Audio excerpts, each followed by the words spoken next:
Hi, Narada. Today we have the CEO of Fraser, Mr. Anthony Boyd, who's coming on to talk to us on Lead the Way, which is great. Anthony Boyd runs Fraser Property Group in Australia. Fraser globally is a $38.7 billion property fund with assets from Southeast Asia to Australia, Europe, and China across every single asset class. In Melbourne, they've just delivered Burwood Brickworks, which is an unbelievable shopping center that's probably pushed a lot of boundaries as far as sustainability, outdoor dining, and retail mix that I haven't seen before at that quality and level. So it's gonna be quite exciting to find out more about that center. But this bloke took on his job last month. How about that? Good timing. Yeah, he's great timing. So he actually was put in the role prior to COVID and started the role during COVID. So fascinating time to start as a CEO. It's certainly not the easiest time to begin a new role. Anthony's such a great guy. I've known him for a long time now. He was previously the head of residential at Frasers Property. He's now stepped up into a new role, and it will be interesting to really speak to him, not just about residential, which is obviously his background, but also other parts of the company, because they do cover off industrial. They've got holdings in office. They've also got a lot of retail. So, there's a lot going on in terms of multi-asset classes in a very, very big company as well. Anthony, thank you so much for coming on today. It's really such a pleasure. It's a pleasure to see you. I haven't seen you for such a long time. And also just great to be able to hear you talk about Frasers Property, and more particularly, the fact that you have become, or you've started a new role within the company, and you're actually the CEO, so you've taken on the biggest role during a pandemic. How has your experience throughout your career and at Frasers prepared you for taking on such a big role during such a time, and how's it helping you through this time period? Yeah, thanks, Nara. It's great to see you as well, and thanks a lot for having me on this. On this great, I think you guys are doing a great job speaking across the industry, and I'm learning a lot from listening to you. But yeah, look, I think I'm quite lucky. I know I've taken over the CEO role in the middle of a pandemic, which probably sounds a bit alarmist, but because I've been in the business for 15 years, I feel like I know the business well. I know a lot of people throughout the business, and that's really helped in my transition. But look, I sort of lived through it. The experience is probably not a full dress rehearsal, but in preparation for a crisis like this, I was actually living in Hong Kong in 2003 when SARS hit. And so it's similar in a lot of ways. So it's a health issue, it's causing economic uncertainty, a direct impact on consumer confidence, there's no known end date, all those sorts of things. And I think from then, I distilled this the other day to someone, but I think there were two main things that I learned in a business sense at that time. And the two biggest things you have to focus on, that's people and cash flow. The people bit was just because, culture is going to always be the most important ingredient to get you through a crisis. And the second part around cash flow, it's just around having that adequate liquidity and really understanding and controlling your cash flow, which is obviously very vital to getting through a crisis as well. So whilst I wouldn't say I was, completely prepared, it still felt like sometimes history was repeating itself. Anthony, again, thank you for coming on. If you manage to get yourself in front of Scott Morrison, Josh Frydenberg, and or Daniel Andrews, or all three at the same time, what would you be telling them, asking them, or advising them? Yeah, look, I think the first thing you'd have to do is tip your hat to those guys. I mean, they've obviously worked very hard. They've probably basically worked non-stop for 9 months, so you'd have to thank them. But I think you'd probably have to tier it. So you've named a few different people at different levels there. Look, I personally think the federal government's done a great job. They've really supported those parts of the economy that have needed that support. They've stimulated activity and sort of generated demand as a result of that stimulus, which I think's been great. If I was giving them advice, I'd probably have to say the job's not done yet. It's clear, we're not in the clear yet. We still do need some more support. I'm not talking about our industry necessarily. I'm talking about the broader economy and things like incentives and government spending. are really important at this point, and probably for that medium term, just to drive business and consumer confidence. I guess if you drop down to the state government level, you'd probably argue that performance has been varied. I think New South Wales has done a great job, and I think you probably couldn't give as good a marks to some other governments. I think Vic in particular is probably paying now for some bad early decisions, whether they're around the quarantine and they did a few things there that have probably come back to bite them. And I think what we're seeing now with those border closures in particular are a huge impediment to getting the economy back on track. So if I was giving advice, I'd be saying, we agree we've got to monitor, test as much as possible. We want to make sure we control this pandemic, but I think it's really important we reopen the borders and encourage people to start spending money, especially being this close now to the Christmas holidays. Yeah. Fraser Property develop and own properties across all asset classes. Has there any asset class that surprised you with their performance in 2020? Well, I think the biggest surprise for us has probably been the residential sector. It's performed really strongly, and I guess the surprise for me has been that normally in economic downturns you don't see that demand flow through to the residential space. So I think you have to pay credit, as I was saying before, about the federal stimulus, I think, and the state-based stimulus as well. I think that has had an impact, clearly. But it's interesting because even those markets that don't have direct support and that direct application of home builder, for instance, whether it's price points or time frame or even sub-market segments, the demand's still been reasonably strong. So, I'll be honest, it has surprised us a little bit. It's great. I think it is great. And I think the key now is about really sustaining that demand into that medium term where we know that immigration is going to come down. We know the demand from foreign students is going to come down. So how do we sustain that demand and make sure people feel confident, I guess, around investing? And the natural flow on from that is, of course, jobs. The residential construction sector in particular employs a lot of people. So the more we can sustain that demand and drive that from a domestic point of view, while there's a little bit of a gap in immigration and foreign students coming on board, then that'll be a good thing for the economy. One thing I've really noticed working with you and your team, Anthony, is the strong culture of Frasers. So how have you maintained that culture through the pandemic with everyone locked down and no one in the office? What are some of the things that you've implemented to maintain that? Yeah, well, that's nice of you to say, Meredith. I know we have worked a lot together, and you probably have seen the business over time. And I know culture has been a strong focus of our business, and that's been for some time. We've really worked on this for probably the best part of the last 10 or 12 years, and that, I guess, the outcome of that is that we've been able to build relationships, and we've sort of generated ways of working efficiently anyway, and that's enabled us to remain productive even when we've worked remotely for a number of months. And obviously our Victorian office is still doing that. So look, it's a really interesting point. I guess what you'd have to think about from us is our culture is very collaborative. That's number one. Number two is that the structure is actually very flat as well. So I guess the combination of those two things means we don't have a lot of politics in our organisation, and that's probably critical when you're making decisions under pressure.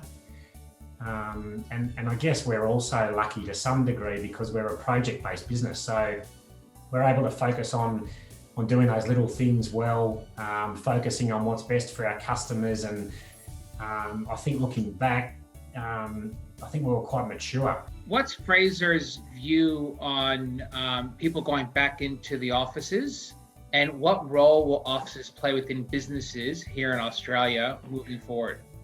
Yeah, this is it's a pretty popular topic at the moment. I think there's a lot of different views, to be honest, and probably just different speculation as to how this all evolves. The three of us are all at home right now while you're answering that question. That's right. That's right. I actually, my own my own diary management's completely flipped. And now when I've actually got a day of back-to-back meetings, which are generally on Teams or Zoom, I generally stay at home. Yeah. And whereas now if I've got gaps in my calendar, that used to be how I might get some time at home. Now if I've got gaps in my calendar, I want to make sure I'm at the office so I can walk around and catch up with people. So look, personally, I think it's a permanent shift. I think it's brought forward a trend that would otherwise would have happened anyway. I think it's a permanent shift, but it's nowhere near the end of office. So I think people personally just want to find their own balance and then find how their teams work most effectively. Then what you've got to do as an organisation is provide flexibility for those individuals and those teams to then do their work effectively. So I think the mix of work from home and the office is really positive on that basis. But you ask about the future of office. I think offices will always provide a place to collaborate, to innovate, socialise, build relationships. Those things that we've relied on now as part of this crisis management has been built up in the office. And I think it goes back to Nerida's point. It actually helps a business develop its culture and develop its brand. So, what the future of office is, and what we've got to be really smart about, probably is a better way to put it, is it also has to be somewhere people really want to be. So now they have that flexibility and now they have those options. How do we consider, and any office, whether it's an organisation or even thinking about providing offices as a landlord for an organisation, you have to think about what amenity, what technology, what facilities are required to make sure that people who come to the office have a great experience, and probably even more importantly, that you're able to even build community around that office itself. So I think they're the challenges, but look, there's no doubt that the future of office is actually very strong. If I can switch it to retail, the future of retail, where is the upside of retail? Also making note that Fraser just successfully delivered Burwood Brickworks, which is a very big focus on sustainability, retail mix, and community and neighborhood, and have done a fantastic job, probably the more successful neighborhood centers in Victoria that I'm aware of. So is that where the future of retail is going, and what are you doing to plan in that sector? Yeah, look, our positioning in retail is very much focused on that neighbourhood, what we call either neighbourhood or super neighbourhood, so slightly larger than what you would otherwise consider a neighbourhood shopping centre. But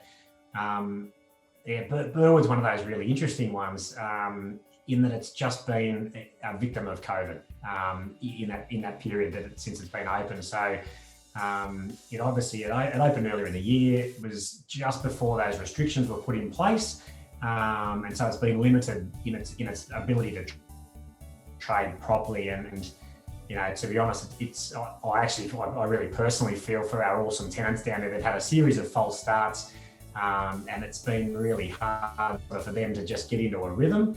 And it makes it hard for us to really understand how all of that sustainability overlay really performs. But we are super confident that investment will pay off over time. I guess for us too, it's a representation that we do have innovation in our DNA as a business.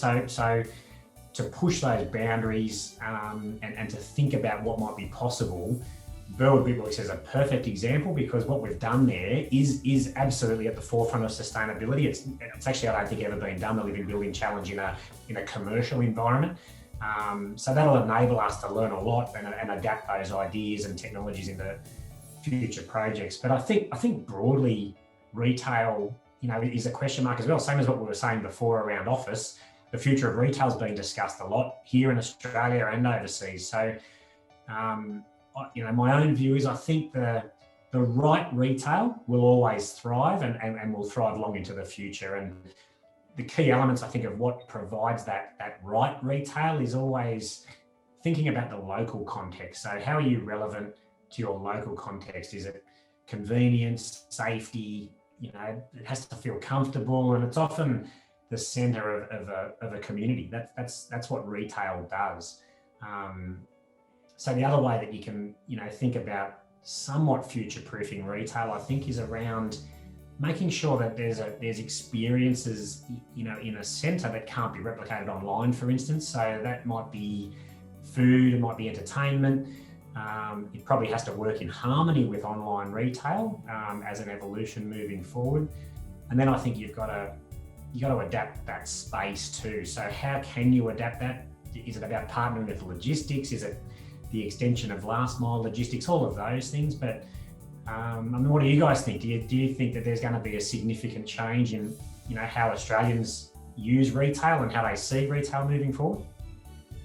Yeah, look, I think it hasn't been as bad as I thought it would be at the start of the pandemic. I thought it would be far worse in terms of performance. And what has surprised me is office. So looking back at notes that I'd written in the third week of March, so that week after we went into lockdown, I thought, retail's really tough, and office will be fine. We'll be back in the office soon.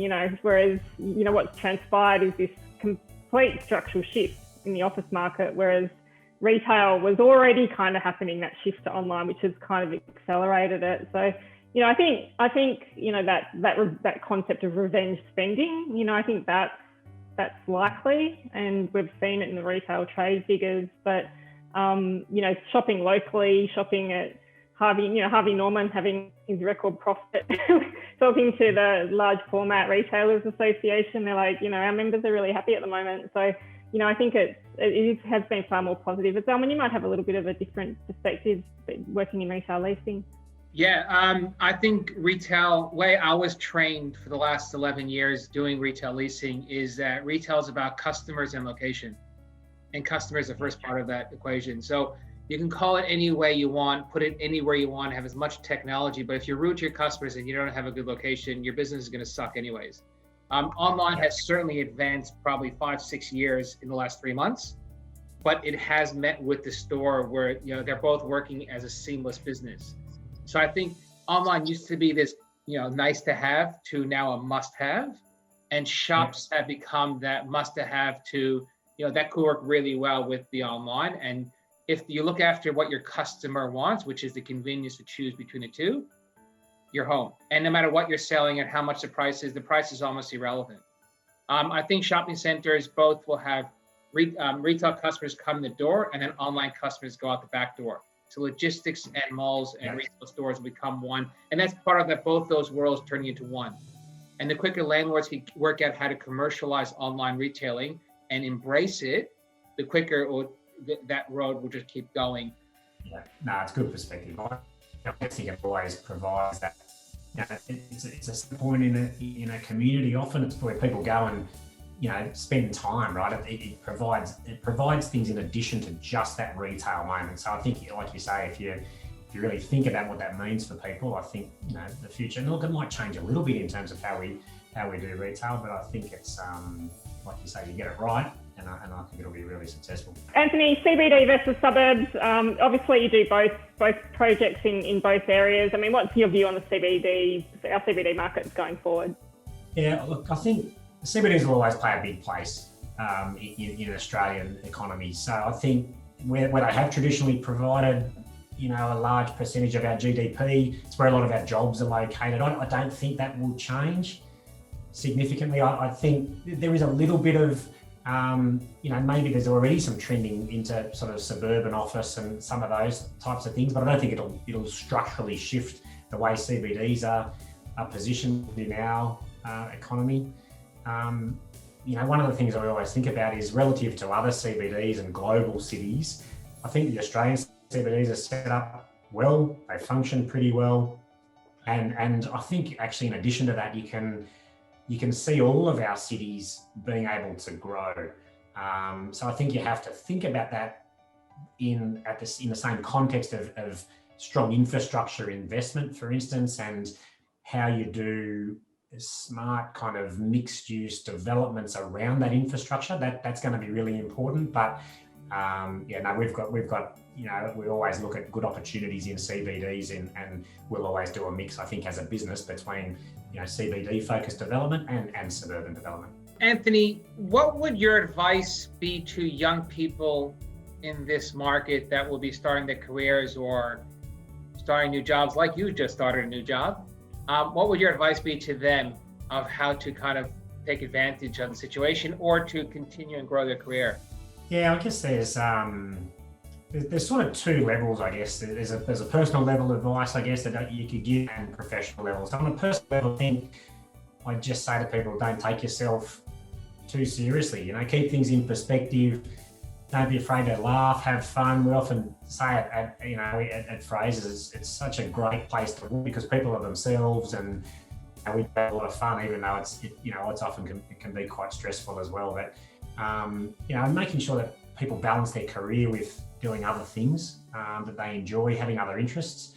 But on a professional level, I think this is a great opportunity to build resilience for people. So, my advice would be put your hand up, nominate yourself to work on a project or an initiative that you might not even know much about, but it'll at least allow you to get out of your comfort zone, probably learn new things about your business that you wouldn't otherwise know. And that's always been great for me to be able to do that. And that's how I've, I guess, developed a lot through my career. And that's probably the advice I'd pass down to people just starting out.